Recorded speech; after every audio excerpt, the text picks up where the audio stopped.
Ganeng atuh sia teh.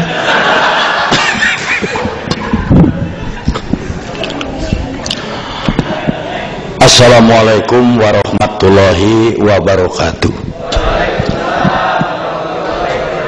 Alhamdulillahirabbil alamin.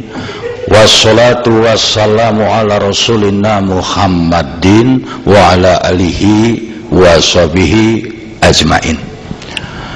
Ya ayyuhar rahimakumullah, qala Allah ta'ala fil Qur'anil Hakim, a'udzu billahi minasyaitonir rajim, wa ma khalaqtul jinna wal insa illa liya'budun. Qala Rasulullah sallallahu alaihi wasallam, innama bu'itstu liutamima makarimal akhlak, amma ba'du. Hai. Naon jual hai. Olah aing we nu diharupna urang Jepang hungkul. Padulit teuing. Ibu-ibu, bapak-bapak, adik-adik, saudara-saudara seagama yang dimuliakan Allah.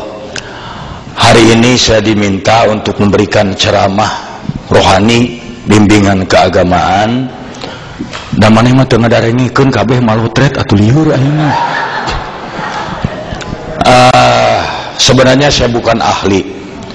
Barangkali yang hadir di sini juga sudah mendengar bahwa saya itu bukan kiai. Saya cuman seniman, artis, pelawak, bintang film. Iya. Naon atuh baru aya penceramah pakai sweet-sweet. Nah dikiranya saya teu bisa.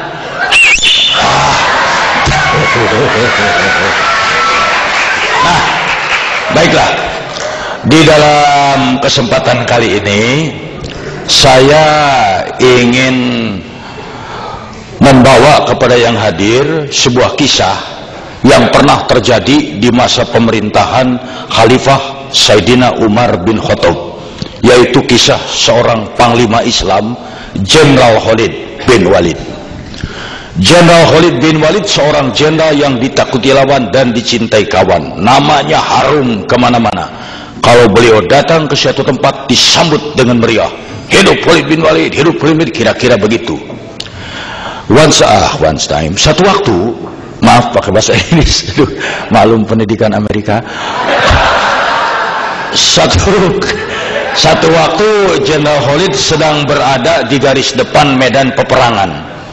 Tiba-tiba secara mendadak datang sebuah surat perintah dari Panglima tertinggi Sayyidina Umar bin Khattab. Isinya singkat. Dengan ini saya nyatakan Jenderal Khalid bin Walid dipecat. Segera menghadap. Menerima surat pemecatan itu Jenderal Khalid sampai tidak bisa tidur. Masalahnya bukan apa-apa, karena merasa tidak bersalah. Nah, adik-adik yang kerja di sini juga dipecat tidak pugu-pugu, yakin tidak bisa tidur.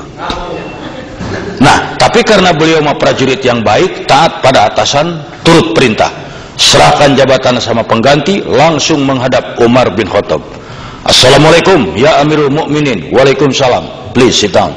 Silakan duduk. Langsung saja to the point. Saya menerima surat pemecatan. Apa benar saya dipecat? Umar bin Khattab menjawab, iya. Kalau soal dipecat, itu hak Anda atasan, saya bawahan. Tapi boleh saya tahu, apa kesalahan saya sampai dipecat? Umar bin Khattab menjawab, Anda tidak punya kesalahan. Hah? Tapi dipecat? Apa kurang baik saya jadi jenderal? Umar bin Khattab menjawab, di zaman ini Anda jenderal yang terbaik. Tapi dipecat? Iya. Kalau begitu jangan bikin saya penasaran. Boleh saya tanya, apa alasan Anda memecat saya? Dengan santai Umar bin Khattab menjelaskan, ya Khalid, Anda itu jenderal yang baik, panglima yang baik. Setiap hari saya dengar masyarakat, rakyat, prajurit selalu memuji-muji Anda. Tidak ada yang menjelekkan. Catat Khalid, Anda manusia biasa. Terlalu banyak orang yang memuji, bukan mustahil dalam hatimu akan timbul rasa sombong. Sedangkan dalam ajaran Islam, innahu la yuhibbul mustakbirin, Allah tidak menyukai orang yang sombong. Seberat debu rasa sombong dalam hati, neraka jahanam yang menunggu. Karena itu maafkan aku, wahai saudaraku, untuk menjaga agar kau jangan terjerumus ke neraka jahanam. Apa boleh buat, saya pecat Anda, supaya Anda tahu, jangankan di hadapan Allah, baru di depan Umar masih belum bisa apa-apa.